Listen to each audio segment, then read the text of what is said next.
Tata Simo asala salukiani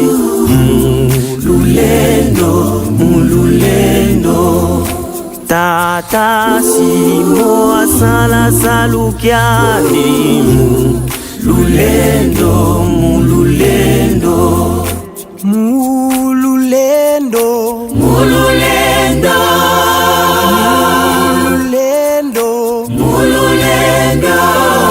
Tata Simo asala salukiani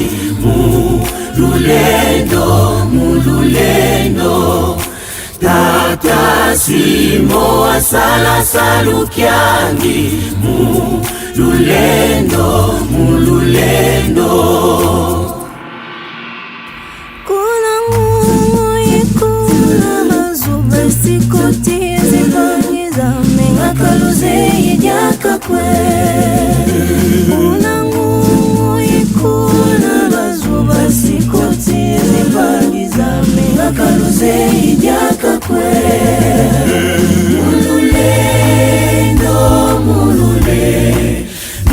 mululendo iboka kwizina Kombo ya tata mwana pe tata Molimo Centre epai ya tata mokonzi ya Bule pe mokonzi ya Lingomba epai ya Bambuta pe bandimi ya Lingomba ya tata Molimo Centre epai ya babengami na biso ya mokolo mwa lelo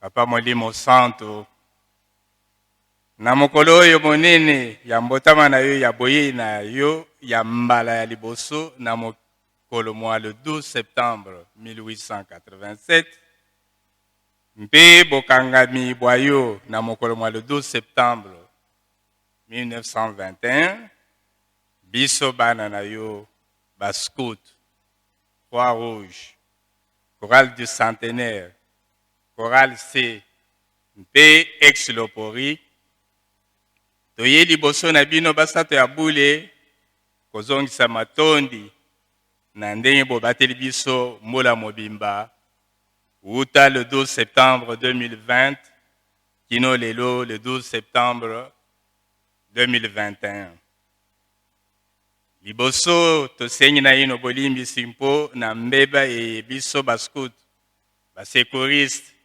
bana chorale C baye ya centenaire pe ex-lopori tosali mobu mobimba tata Molimo Centre tata wa mawa bolimbisa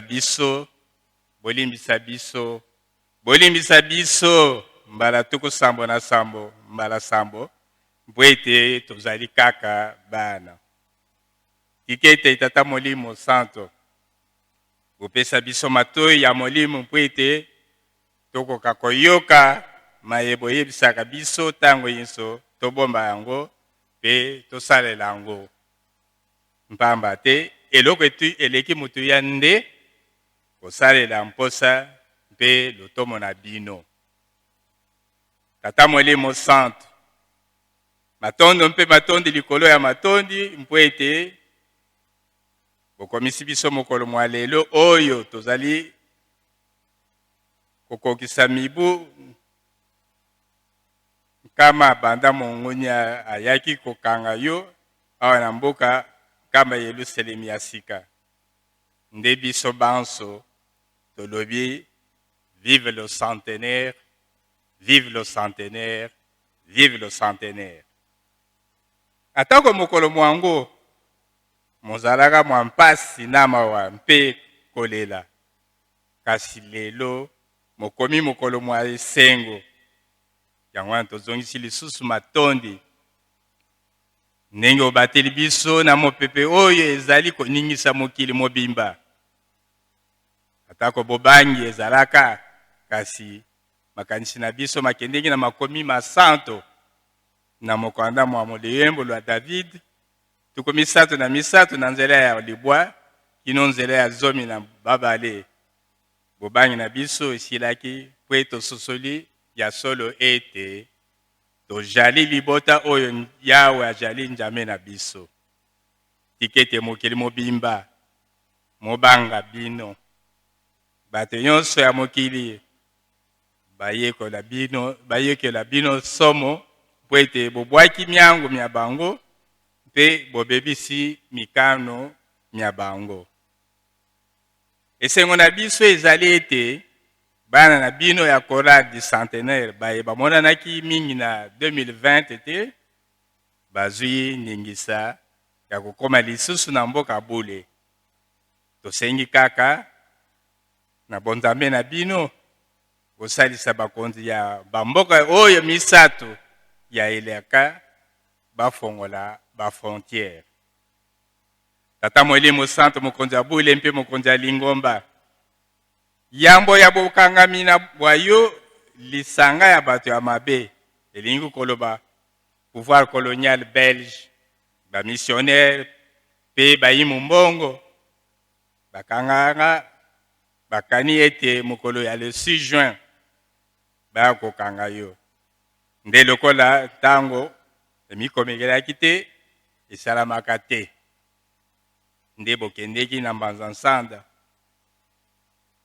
Kasi bisika biso bolekelaki mosala mozali kaka ya kote ya mpe kolendisa bana na bino, ezala na Lukengo, na Ntseka, na Mputu, na Mwemvo, na Nsenga, Kimpete, Nukimangyala, Sombala, Mwingu, Ntwayoyo, Lubingwa, Ngandu, Nkusu, Sumba, Kindunga, Kitala, Manzansanda, to Manzanzu, Mbembafuati, Kiduma, Mvunzu, Gombataji, Gombelutete, to bisika biso bolekelaka sangwa nkolo Yesu kaka kozalaki koteya. Kasi na mokolo mwa mposo mwa zomi na sanza ya libwa mbumu wa nkoto yoko kama libwa na tukumi bale na moko, samedi donc 10 septembre 1921, olobaka na baye bazalaka na yo na Manzansanda lokola bapapa Charles Kisolokele, papa Samuel Diakano, papa mama Mikala Mandombe, papa Emile Zola, papa Matufweni, papa Lengi, papa John Lumbwende, papa Mbeya Mata, papa Samson Matoba, papa Vilakani, papa Stéphane Daniel Mfinangani, papa Pierre Nzungu na papa Simon Nsumbu. Olobaka na bango ete molimo etindi ngai na yebisa bino ete tango ekoki po ete na mipesa bakanga ngai nde ekozala ebandeli ya mpasi na ngai pe bato ebele boyika mpiko moto mpo ete molimo ya Tata Nzambe ekotika biso te. Bakonzi ya leta bakosala manso mpo ete baboma mosala na ngai, kasi bakokoka koboma yango te mpo ete likabo oyo ewuti na Tata Nzambe. Mpe obakisaki ete bakonzi ya Afilika bakotambwisama na matei mabe ya mindele, mpe bakomema bato na bitumba, mpe bakoboma na biso mpe ekokomisa bato babola. Bilenge mingi ya Afrika bakotika Afrika mpo bakende koluka bolamu na mikili ya mindele, yo kaka motozolo bango. Bilenge yango bakoloba minoko ya mindele mpe mosusu bakolanda bizaleli ya mindele mpe bakokoma bile ya mindele. Kufa ekozonga mingi mpe bakomona lisusu baboti na bango te. Ekosenga tango molai mpo ete moto moyindo azwa bosomi bwa molimo, c'est-à-dire indépendance spirituelle. Esengeli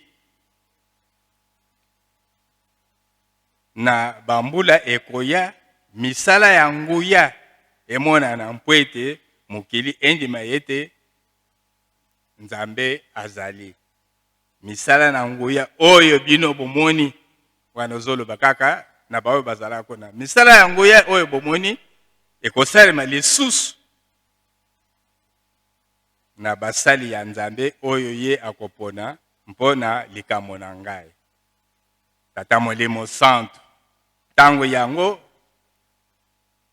naino ekoki te to ekoki soki ezali mosika yelisa yango mokuse pamba te réglage ya bosolo ezali epai ya yo mei ozali na makasi ya kotelemisa tango ozali na makasi ya koyeisa yango molayi mpo ete na mokolo mwa mibale mwa mokolo mwa zomi na misato na sanza ya libwa mubu mwa koto yoko kama libwa na tuku mibale na moko mardi donc le 13 septembre 1921 ozongi saka tango de 17h à 12h na mboka Mpemba elingi koloba ete na nguya ya koyeisa oza na nguya ya koyeisa tango molayi to mokuse.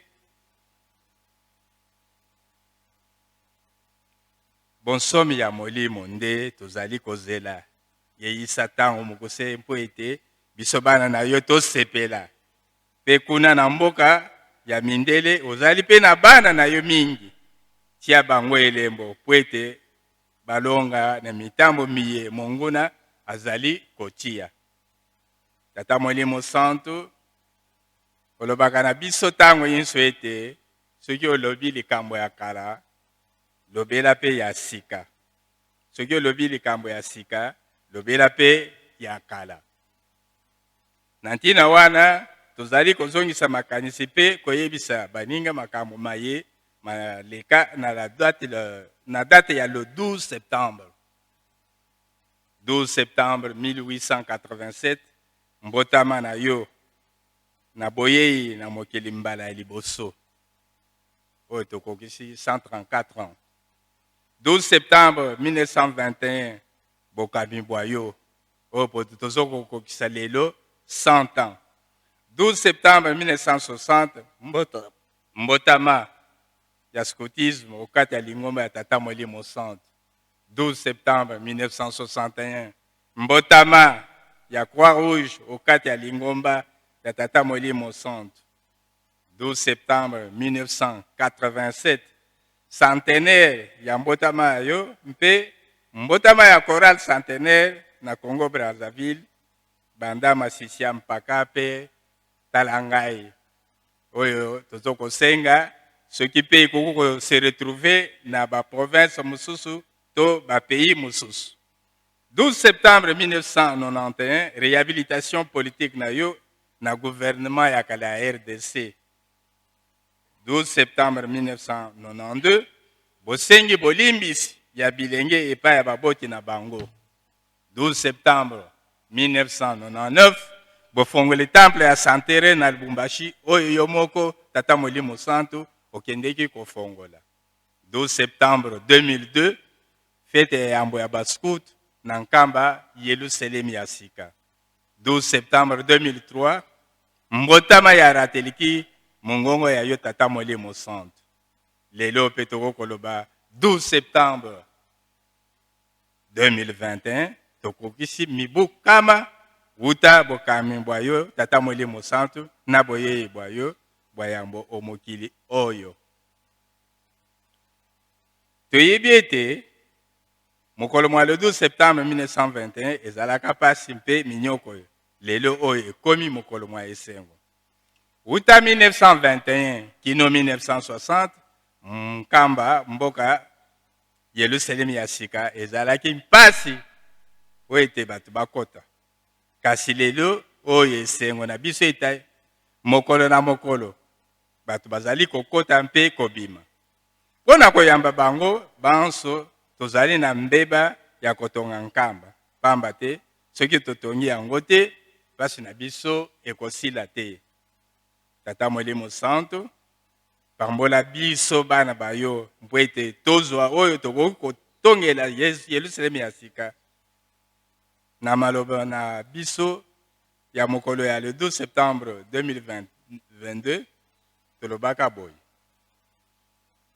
Mize yango oyo soki mobu moleki tikalaki biso mikolo kama misato tu kusambo na misato lelo oyo etikali biso mikolo kama mibale motoba.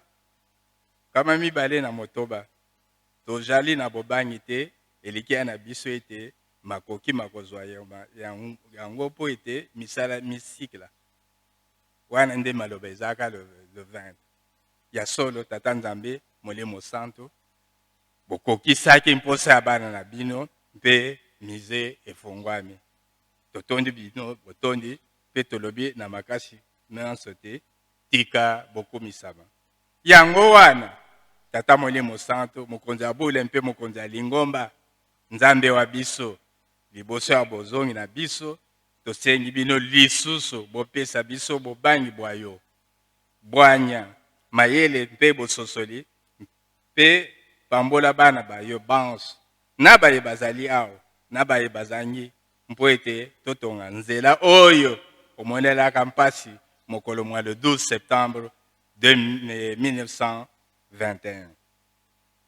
Totonga mpe, tosilisa restaurant, opesa biso bana choral C na Lukengo.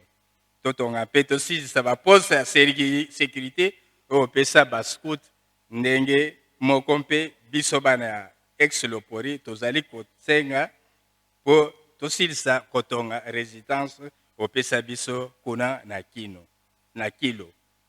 Tosukisi boye, na komo misato ya bule, tata, mwana, pe tata Molimo Santo. Amen.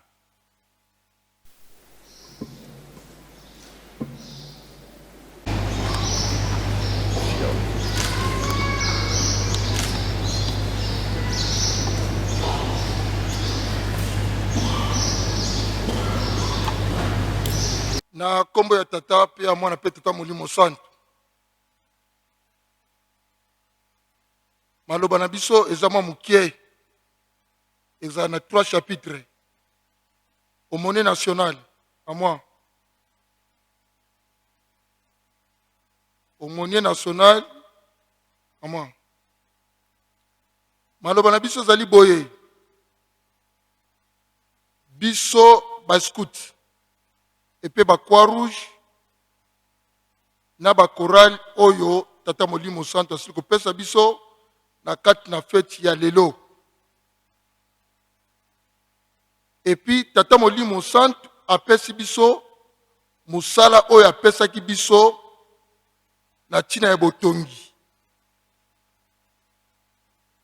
Wana ezalaki ba cadeau topesa na centenaire ya tata Molimo Santo oyo ye moko amonelaki passe esili oyo ya misé. Biso apesaki biso ba guérite. Apesi na ba choral. Musala oyo apesi biso. Maloba nanga mingi ezali na psaume. Opomoni.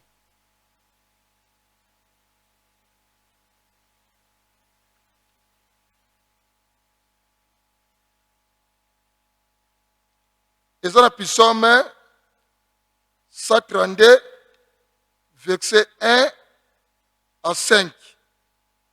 Tokoyoka ndenge David alobi.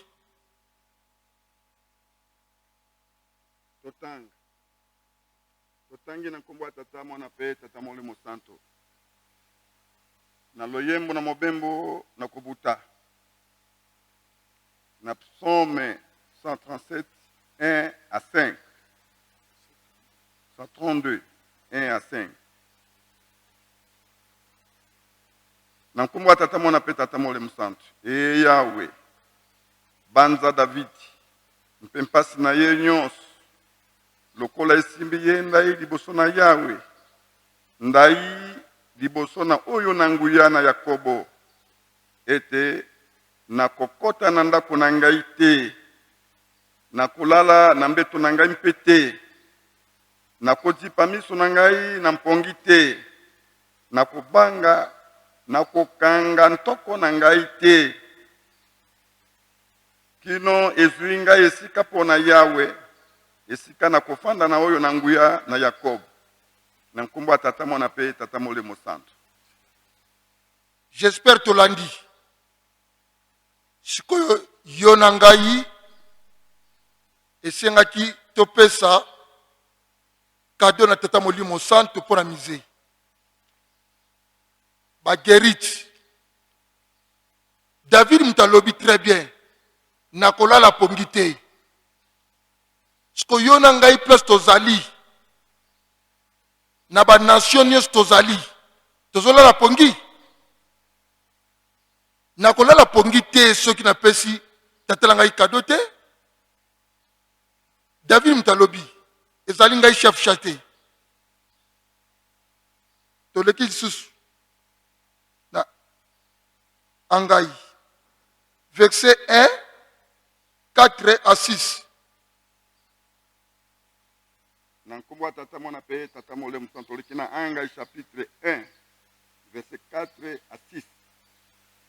Nde totangi nankumwa tata mona pe tata mole msanto mukonza ya mukana elobete Angai alobaki na bato ete batonga ndako na Yawe. Tokei na 4 à 6. Ezali na ntango pona bino mpenza kofanda na ndako na kitoko na bino na ino ndako oyo elali mpamba. Sasa ipi Yawe na Biblia alobi boye ete bobanza na mitema na bino mpona nzela na bino. Bosili kokona mingi nde bokobuka bobele moke. Bosili kolia nde botondi te. Bosili komela nde bosukisi mposa te.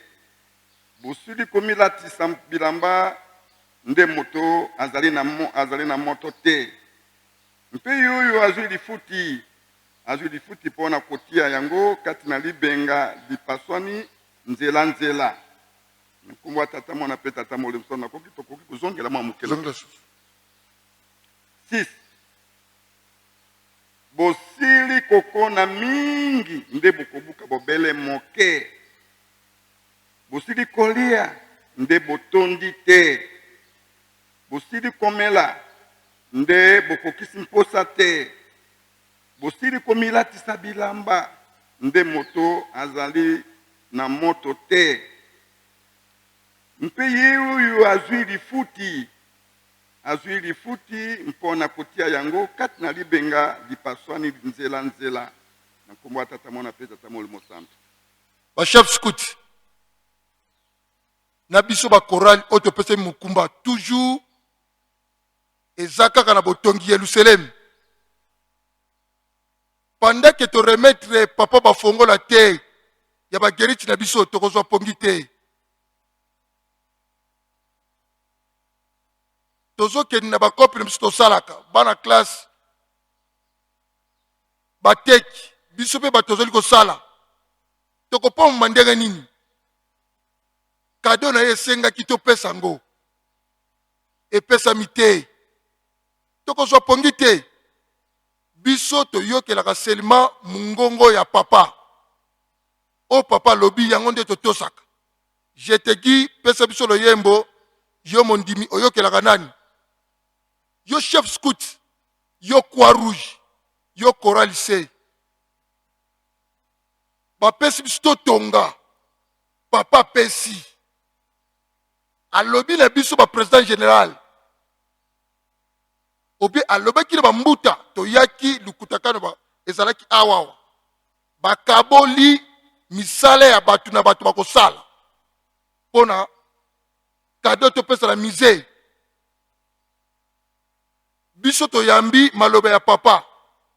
To kitina ba national ba kitina ba provincial tina se. To tosiango. To yokeli mungonga papa. Yo mondime yokela kanani. Ozala tata mususu. Tozala tata un seul tata oto yokela biso yewana.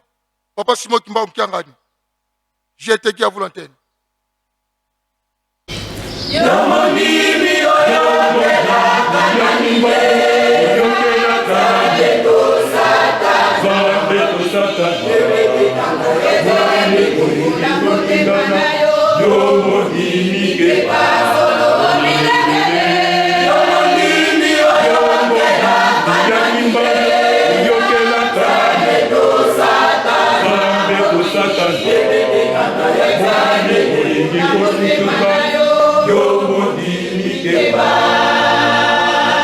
Eti bali mote, mokili mote.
Responsable oyoki nzembo très bien. Place nyonso bana bazali bana bakopesa eloko ya Yerusalem ekoma pa esisa biloko ya Gerich yo mutambusi nga mutambusi eloko ya ezosala te ezokoma te. Réponse oyoki na nzembo yo moko ezali ngai te chef chate. Réponse na nzembo yo moko oyoki yo muto mesala ko kale para musala o papa molimo santo apesi biso. Réponse nango yo moko oyoki na nzembo. Sikoyo tokotanga na Luc verset 12 à 26. Réponse nango tina ni to prêtera serment. Choral bolingo kanchiki wana boyembaki na ndaka nzambe bokopesa biso yango boyoka. Na nkombo tata mwana pe tata molimo santo monkonza ya mokanda elobi boye kotalela nzambe toke na Luc 12 et 26 nde totangi na nkombo tata mwana pe tata molimo santo na bongo soko bokoki kosala yango eleki moke te. Mpona nini bozali kotungisa mitema na bino mpona makambo mosusu? Na nkombo tata mwana pe tata molimo santo. Amen. Soki tokotanga chapitre oyo ezali mpona biso toujours bancadreur balobi ndanda nzime mfumu yo zali chef de groupe o dirige nanu commune na yo oyo bapesi yo ozokoka te kodirige yango. Ozovie kaka yo koma provincial bachef okoma fulani eza kitoko te. Parce que biso prêtera serment. Serment biso prêtera ya nini? Serment o biso prêtera ya nini? Tozo prêter serment vers Dieu. Tozo sale lango. Tozo sale lango te. Réponse nango na loyembo o biso moko toyembaka. Pesa biso mwanda makantiki wana.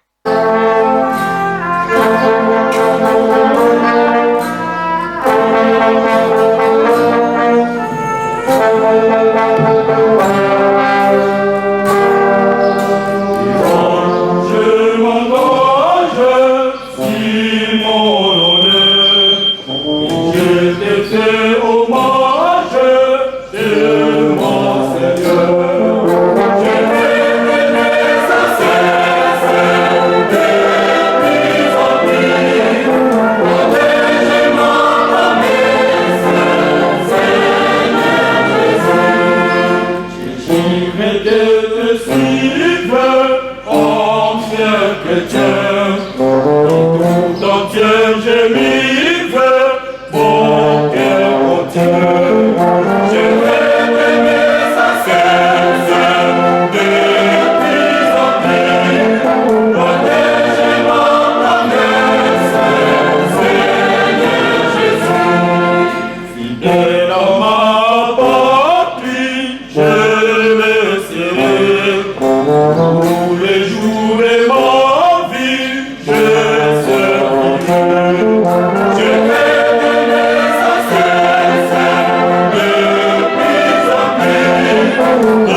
chaque jour, je vais aider les autres pour ton amour.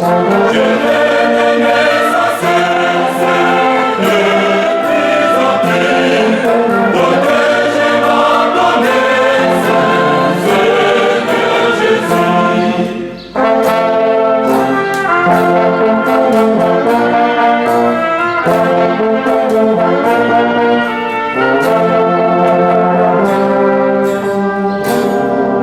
Ta lèvre ainsi nous mène, un doigt sacré.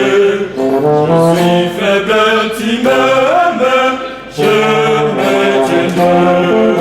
Je vais t'aimer sans cesse, de plus en plus, protéger ma promesse, Seigneur Jésus.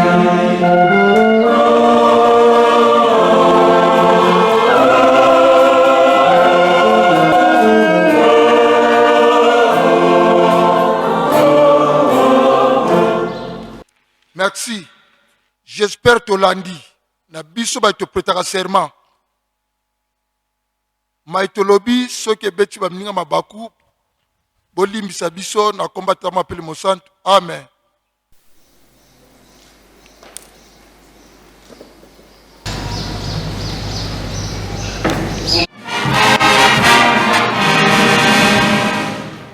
Tusamba.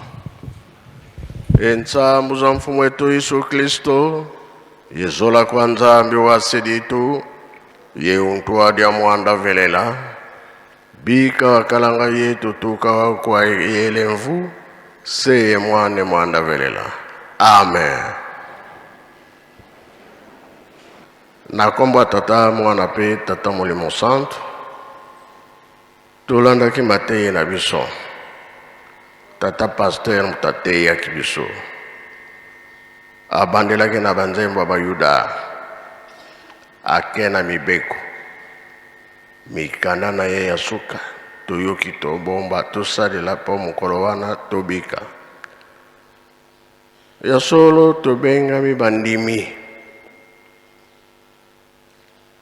pona nini tobengami bandimi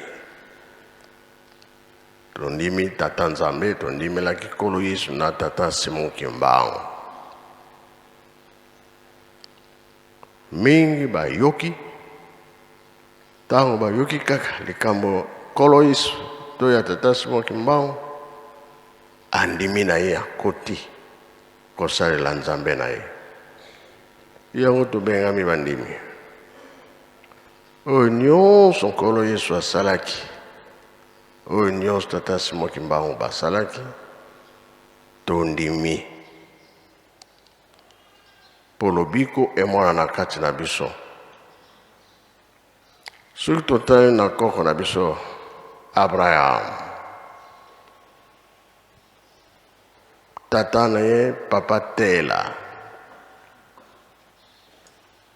tata Tela aza kosambela bikeko mwana tali alobi yo ankoko Abraham oyo ezali nzambe te azalaki na molimo mosusu ye amonaki ke oyo te ye akanisi ke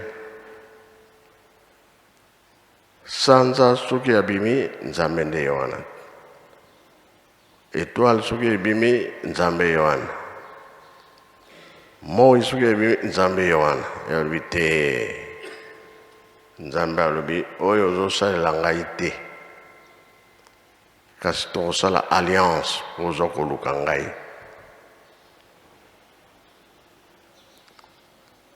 Abraham impesaki tata nzambe mpe amekaki basansi nyonso me mpe azolanda oyo nzambe aza koloba na ye yango alobaki na ye libota na yo ekokota buumbu na Egypte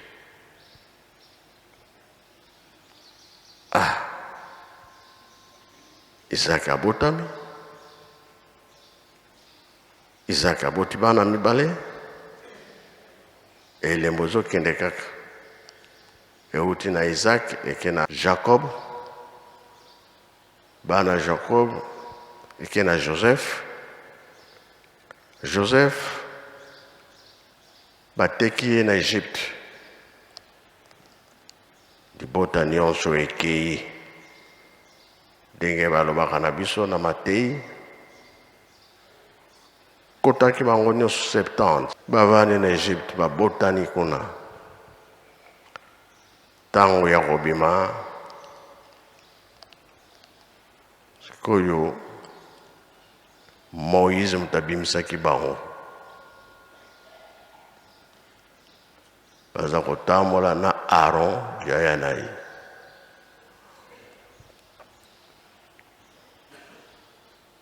Toujours mpona koko Abraham, likambo Nzambe apesaki ye, akufa na ye.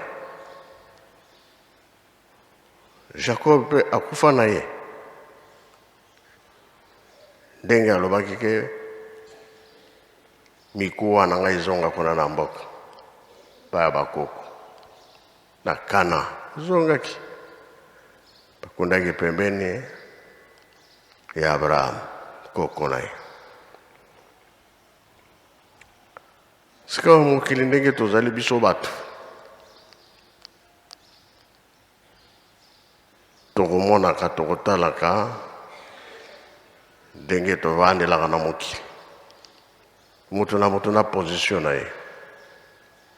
Matango wana ezalaki bato oyo bazalaki na bozwi, ezalaki mpe na bapauvre ebele, bozwi ezalaki na bango te. Nde yango yoyaki komona likambo moko oyo ezalaki ke ndenge tozalaka na liwa. Liwa ezali mpona moto nyonso, ne osambelaka ne osambolaka te, liwa ezali. Moto akufaki ya liboso Lazare na ntango wana.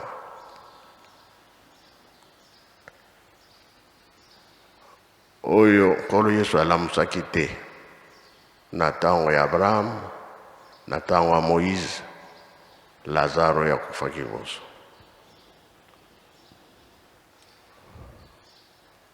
Lokola amonaki pasi na mokili, ake komona Abraham, ake kovanda na makolo na ye. Mutu abozwi mpe aye kokufa.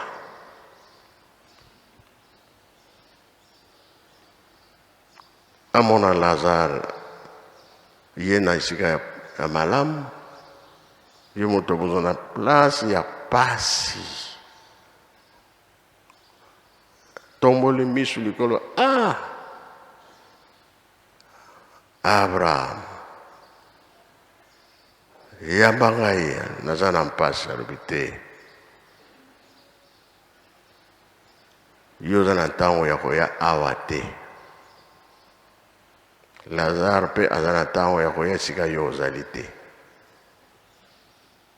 Ata tinda Lazare ata litanga ya mai ya otyelanga na monoko, yalobi te, koki kosalama te, mire ezali wana, maye aya kuna ezali te. Asengi akende koteya bandeko na ye batikali, alobi te, Moïse azali kuna, Aaron mpe azali kuna. Soki bayokili ye te, moye mpe ezali te. Ntango bakokufa, bakoya kovanda esika yo ozali.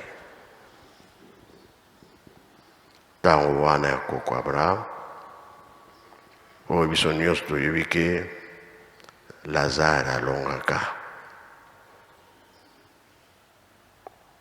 Biso tolandi nzela oyo, mingi balobaka bino bato osambelaka bozwaka nini te.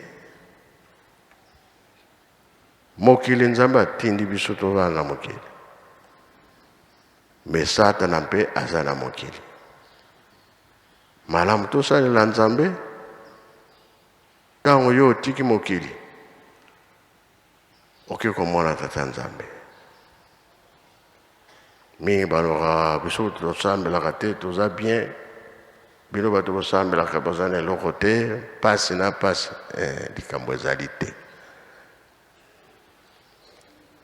lelo mokili bisengo ya ndenge na ndenge ya mabe okozwa nini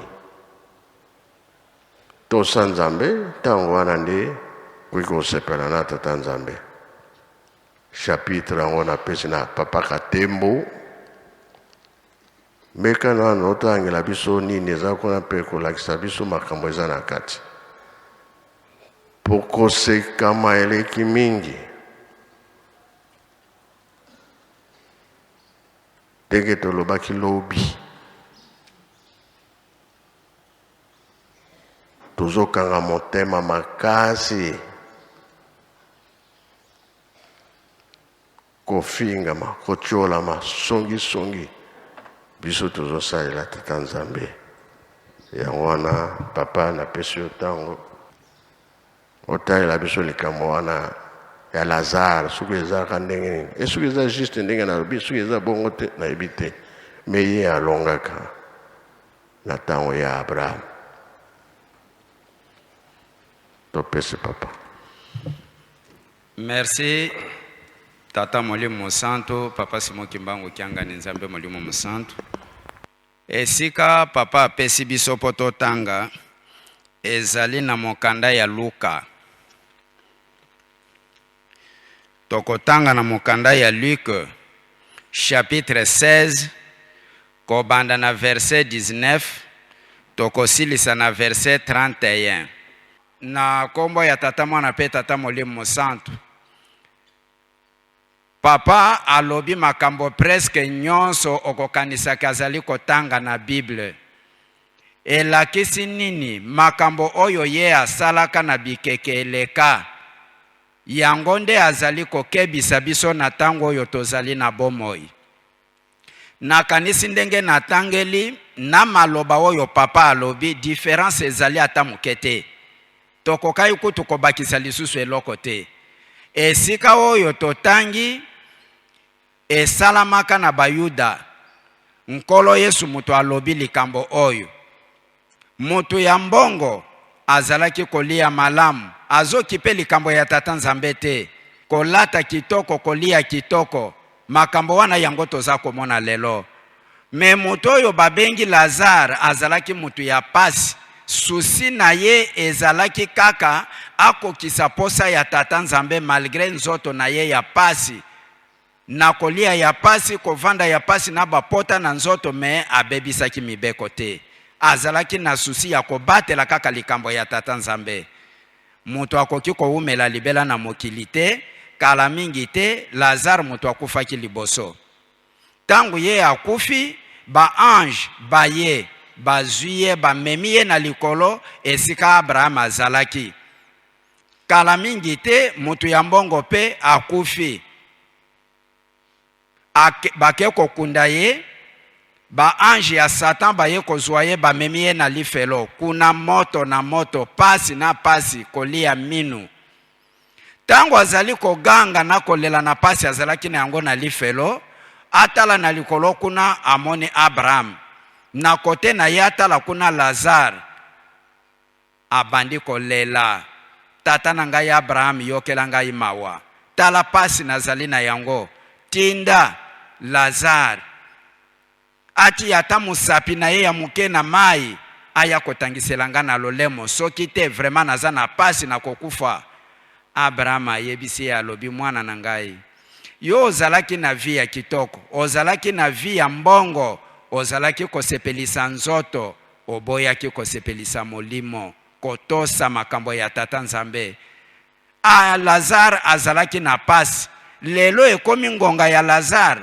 A beneficie oyo ye amonelaki pasi na kobatela mobeko. Na vi ya pasi azalaki na yango atiaki kaka nzambe liboso. Makanisi na ye motema na ye. Elikia na ye ezalaki na tata nzambe. Yo sepelisaki nzoto.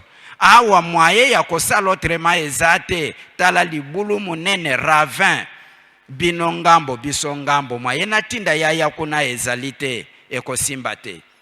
aleli alobi tinda ye akende sikoyo na famille natikaki bandeko na ngai mitano soki te bakoya komona pasi oyo nga naza komona akende kokebisa bango.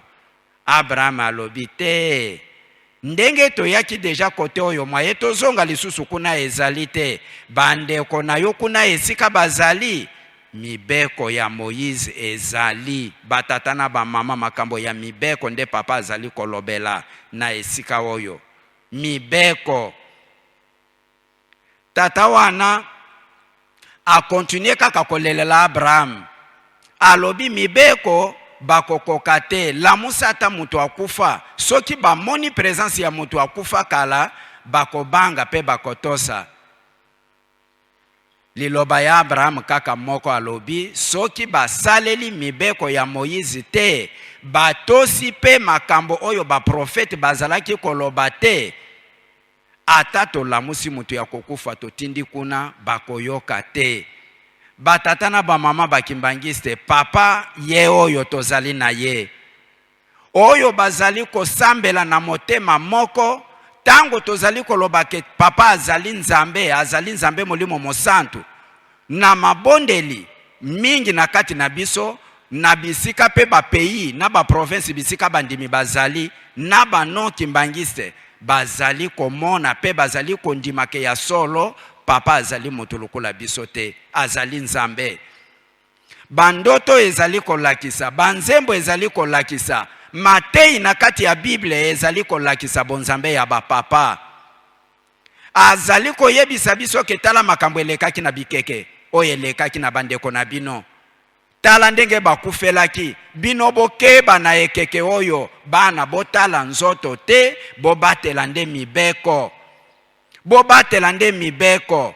Batata na ba mama mobeko nzambe tango azali kopesa biso mibeko na mukanda ya Exode chapitre 20 verset 1 à 17 azali kotuna posa na biso te soki tolingi. Tango balobi commandement, c'est-à-dire ezali eloko ya kokakola te, ce sont des obligations. Kozala na nzambe mususu te, atie point. Kosala ekeko te, kotanga kombo ya nzambe pamba pamba te. Tango papa azali koloba ndenge wana aza kosenga volonté na biso te ke soki olingi kozala na nzambe mususu te. Azoloba ndenge wana te, il nous oblige. Lokola bondimi ete bolanda ngai nabikisa bino bana, quelle que soit difficulté ezali na mibeko, botosa bosala makasi kaka. Tala ndeko na biso asepelisaki nzoto ezali na ba caprice na yango. Galate chapitre 5 verset 16 kino 22 bokomona makambo mibale ekeseni. Nzoto ezali, molimo ezali. Makambo oyo molimo alingaka batangi yango, oyo nzoto alingaka batangi yango, mibale eyokanaka te. Soki opesi nzela na nzoto, makambo ya molimo ekimi na kati na yo. Soki opesi valeur na makambo ya molimo, makambo ya nzoto na kati na yo ekomona na te. Mokolo kokufa nde tata nzambe akoyamba yo. Yango papa azo prepare biso na dernière génération oyo, 4e génération ya suka. Tata molimo mosanto aza kobomba te, topesa priorité de priorité na mibeko. Quelle que soit ba difficulté bandeko, tomi tala minene na biso te, totala ba valeur na biso te, totosa oyo papa azali koyebisa biso nde lobiko na biso. Mais soki te, mokolo ezali miso ekotela, tozali kolia minu, mwaye papa salotrema ezate, okoti lifelo. Tango yangoyo likambo papa apesi biso ezali pona mutu aza kobatela mibeko na mutu azali ko néglige mibeko. Alobi na biso bakimbangise tozwa mayele, totosa pe tobatela mibeko malgré ezali pasi, mais tosala volonté na ye po mokolo ya suka asepelisa biso. Na kombo ya tata mwana pe tata molimo santo papa ya muke yango. Merci papa pasteur kendo kovanda na yo. Na makambo oyo tolandi pe toyoki euti na koko Abraham ekomi na Moïse azwi mibeko, ekomi na David, ekomi na Salomon, Kolo Yesu ayekobotama. Tala ndenge Nzambe alobaki. Libota na yo kokota bawumbu na Egypte. Yekobimisa makambo nyonso wana biso nyonso tolandi makambo ya Tata Nzambe. Kolo Yesu mpe alobi likambo ya Moïse. Ngai te na kofunda beno na Tata Nzambe. Ye moko Moïse. Pona nini azwaki mibeko. Nga na kolongola te, pe na kobakisa te, wana maloba nkolo Yesu. Na nkolo Yesu alobi, meme moko ekotaki te. Me na kotinda, oya koya kokotisa yango. Tomoni Tata Molimo Santo aye. 30 ans na boloko, moni passe. Andimi nyonso. Pona nini nzela eza koluka makaka tobika. Pokolo Yesu alobi nake kobongisela bino esika pa ya Tata. Place ezali ebele. Yango tolandaka nzela ya Tata Nzambe po tobika. Po mokolo wana soki okufi olongi ba ange baye koyamba yo. Ange pe ya Satana kozala wana. Soki osalelaki Satana alobi oyo aza moto na nga. Ata ange ya Nzambe alobi me soki atali ya solo atiki yo. Oyo tobangaka balabala mosielu. Jeteki nayebi te soki oyebi nzembo yango balabala mosielu. Soki olongi po makambo oyo 4e génération oyo ezali ya suka. Nzambe alingi arekipere bana na ye. Monyokoli ezali. Pasi ezali. Kasi yo kangama kaka. Kambo wana soki olingi yango okokufa nango. Kasi soki likambo wana ya malamu olingi yango te owangani. Te nayebi te. Kolo Yesu oyebi nayebi te. Parce que bakani le olingi okufa. To makambo oyo yango wana. Jeteki.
Zika okumisangani,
Merci Jeteki. Tolandi Petoyoki. Kakamik bakamomisa to bapapa batikela biso. Bolingo mibe komisa yango ekokomisa biso na mboka ya elaka. Ndenge marobi to silisi boye na komba tata mwana pe tata molimo santo. Amen. Bika tokubika moko twatonda lusiku musu ya lusia musu totambudi kwa tata nzambi munkumbwa se mwana tata mwanda velela munkumbwa se ye mwana ye tata mwanda velela